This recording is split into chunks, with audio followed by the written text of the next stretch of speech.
Haji Halim sedang menunjukkan begini cara sayang kepada ibu. Wahai kalian yang tak menghormati ibu, yang menyepelekan ibu, yang merendahkan ibu. Malam ini lihat, beliau tidak ada ceramah, tidak ada tausiah, tapi langsung dibuat begini cara menghormati ibu. Ini sekarang banyak orang tak menghormati ibu. Berapa banyak ibu yang awalnya bantu-bantu, lama-lama jadi pembantu.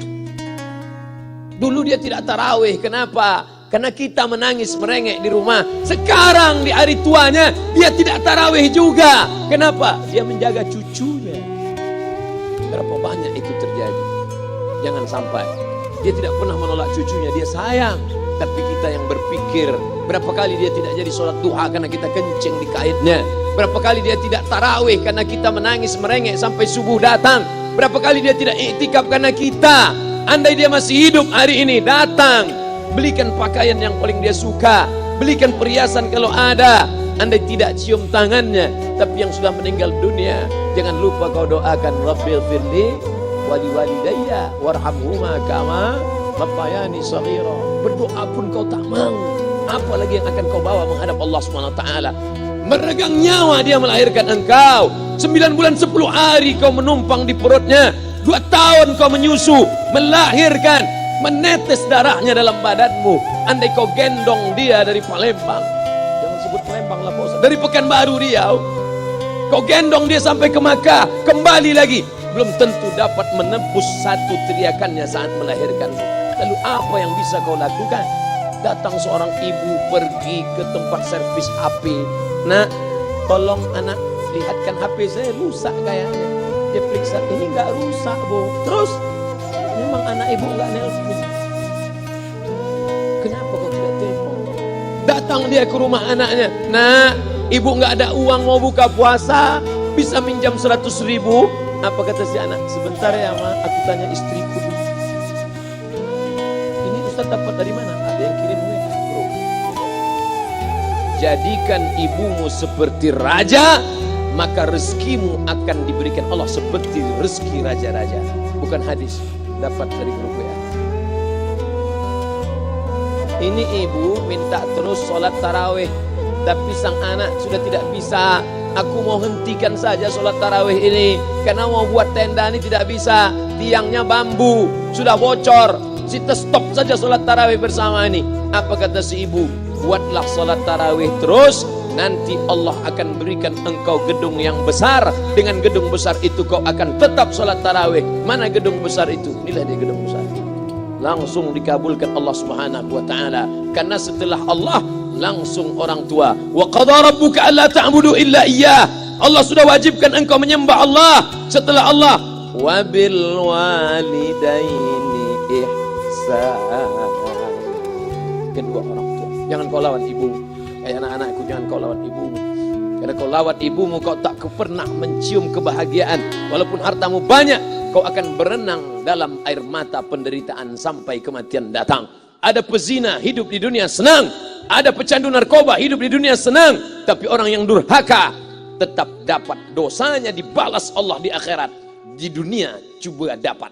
Ustaz, kalau di akhirat dapat, di dunia dapat, untuk apa lagi di dunia? Yang di dunia itu DP-nya. Nanti di akhirat akan kau dapatkan cashnya. Oleh sebab itu jangan main-main dengan ibu. Datang seorang laki-laki, ya Rasulullah, izinkan aku mati syahid. Karena orang yang mati syahid itu tidak akan merasakan sakratul maut illa kal qars, seperti cubitan pada tangan. Izinkan aku mati syahid, karena kalau aku mati syahid tidak akan ada azab kubur. Izinkan aku mati syahid, karena kalau aku mati syahid tidak akan ada hisab, langsung masuk surga. Nabi bertanya, alaka min ummin, ibumu masih hidup? Ibumu ada di rumah? Ya. Ilzam rijlaiha fathammal jannah, urus tapak kakinya, akan kau dapati surga di sana. Tak perlu kau mati syahid, tapak kakinya kau urus, kau dapati surga di sana. Kalau tapak kakinya kau urus dapat surga, apalagi kau urus kepalanya, apalagi kau urus badannya. Pulang dari sini urus ibumu, mandikan dia, belikan pakaian yang baik, cari makanan kesukaannya. Kalau dia sudah meninggal, maka kau datang ke sana, langsung dapat tisu. Bapak Ibu yang dimuliakan Allah Subhanahu wa taala. Ini Ustadz suaranya menggelegar nih, marah apa? Enggak, saya tak marah. Terus dikasih Haji Halim buka nasi kuning tadi, makanya suara menggelegar. Dimasukkan Pak Kapolda daging sama ayam 3. Masya Allah, ini kari Palembang nih Pak Ustadz. Mantap, menggelegar suara kita di rumah.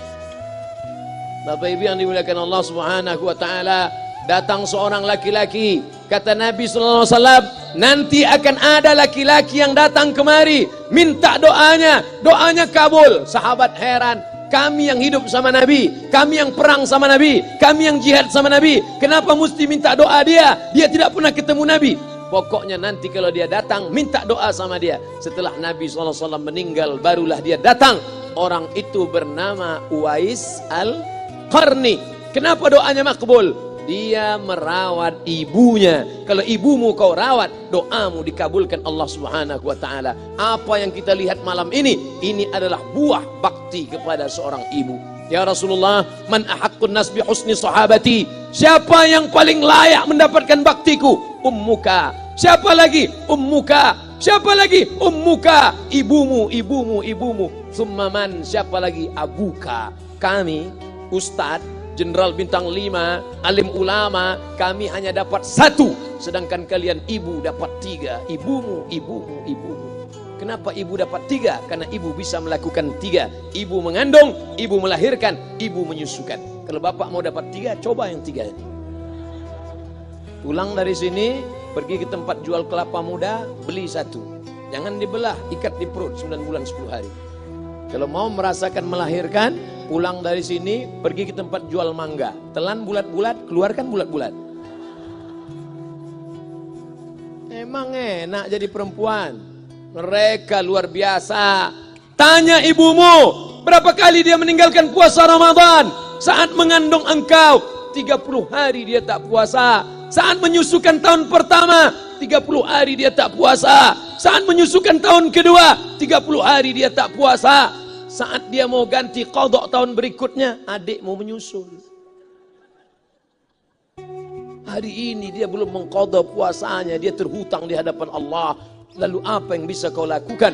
Malam ini betul-betul disadarkan. Alhamdulillah, ibu saya masih hidup, umurnya 70 tahun. Saya akan pulang dari kajian malam ini. Nampaknya malam ini saya yang ceramah, saya yang tausiah. Tapi saya mengambil pelajaran. Pulang dari sini saya akan lebih sayang pada emak saya. Saya lebih cinta kepada ibu saya. Saya malu, saya hanya pandai berceramah, berkata, tapi orang sudah mengamalkannya langsung. Haji Alim membelikan gelang ibunya 2 kali sampai 4 kali setahun. Gelang cincin. Sudah dibelikan 2 bulan, hilang. Kemana? Ada orang susah tadi aku kasih. Ternyata itu yang membuat rezeki melimpah ruah. Maka rezeki buah yang sudah matang harus kita joloknya dengan apa? Dengan berbakti kepada ibu. Bapak ibu yang dimuliakan Allah, saudara-saudaraku yang dimuliakan Allah Subhanahu wa taala. Ibu ini luar biasa. Sampai-sampai ibu, Ustaz jangan nunjuk pakai tangan kiri lah. Oke, pakai kanan. Ibu, andai ngomong ibu salah, tetap dikabulkan Allah Subhanahu wa taala. Ada seorang ibu memanggil anaknya, "Ya Juraij, wahai Juraij." Anaknya sedang beribadah. Ibadah pada Allah atau nyambut ucapan ibu? Allah lebih mulia, dia diam. "Ya Juraij." Dia tetap diam. "Ya Juraij." Dia tetap diam.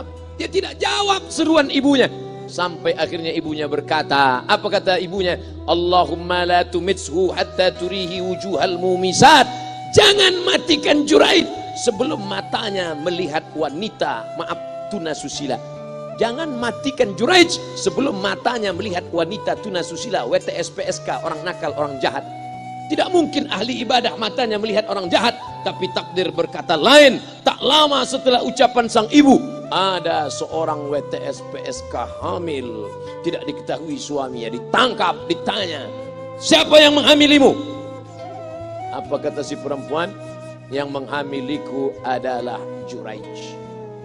Sampai Juraij ketika difitnah, perempuan wanita susila itu ditanya, "Siapa yang menghamilimu?" Ternyata dia berkata, "Juraij." Akhirnya mereka menangkap Juraij. "Juraij, ternyata engkau selama ini pura-pura saja menjadi pelaku ibadah. Engkau ternyata sudah menghamili perempuan ini." Mereka menghancurkan tempat ibadah Juraij.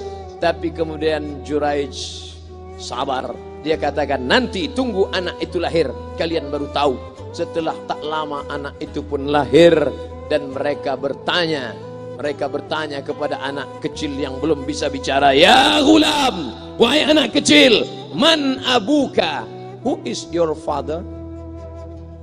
Siapa bapakmu? Hai anak kecil, siapa bapakmu?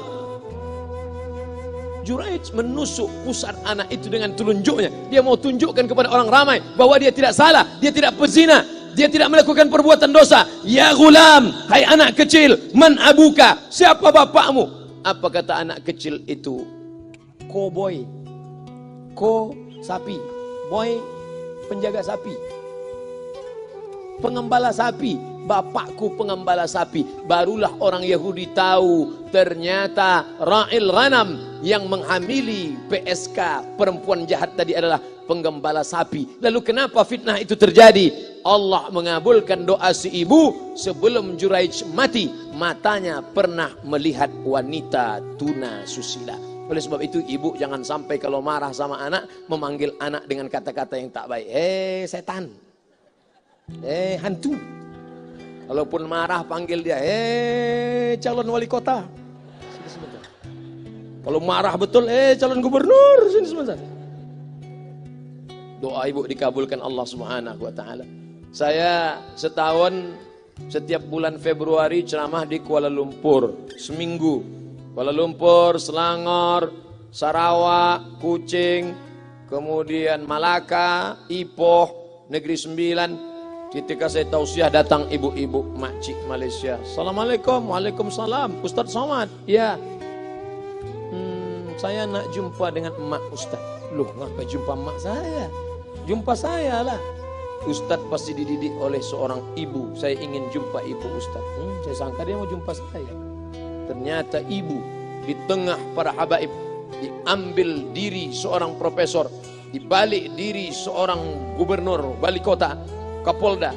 Di dalam diri mereka ini adalah orang-orang luar biasa, tapi dilahirkan oleh perempuan-perempuan yang super luar biasa. Betul? Mereka ini semua dibesarkan perempuan. Makanya ada ungkapan al-jannatu tahta aqdamil ummahat, surga di bawah telapak kaki ibu. Tapi ada yang mengatakan itu dulu Pak Ustadz, sekarang sudah berubah, surga di bawah tapak kaki babysitter. Karena banyak yang menitipkan anaknya kepada penitipan anak. Jangan bu, walaupun kau wanita karir, tidak seberapa itu. Tidak dapat kau tebus kehilangan masa-masa manja mereka dengan pendidikan. Ini banyak ibu-ibu sekarang sudah tidak lagi mengurus anaknya. Padahal 6 tahun pertama, the golden age, usia emas, ibu harus ikat hubungan emosional dengan anak. 2 tahun pertama, susukan. 2 tahun kedua, lompat-lompat, lari-lari, lucu-lucu. 2 tahun ketiga, mulai menghafal surat-surat pendek. Umur 7 tahun, baru dia sholat. Begitu. Sekarang banyak. 2 tahun pertama, dia titipkan ke Al-Baqarah, sapi betina. 2 tahun kedua, dia titipkan ke PAUD dan BUUD. 2 tahun ketiga, dia titipkan ke TK. Akhirnya anak putus kontak. Setelah anak remaja, baru ibunya nanya, Ustadz, kenapa anak saya lebih mau curhat sama pacarnya daripada sama saya? Karena anak sudah lost contact, putus hubungan dengan ibu. Itulah yang dulu dikejar dengan wanita karir. Pergi pagi pulang petang, peras keringat, banting tulang, tunggang langgang, lintang pukang. Tak dapat kau tebus dengan apapun. Oleh sebab itu, kalau kau sayang kepada mereka, besarkan mereka. Nanti setelah dia SMP, kau tetap bisa berkarir, tetap bisa apapun. Tapi usia emas ini tetap jaga mereka. Di balik anak-anak yang luar biasa, ada ibu yang luar biasa. Di mana letak ibu luar biasa itu? Inilah dia, ibu-ibu.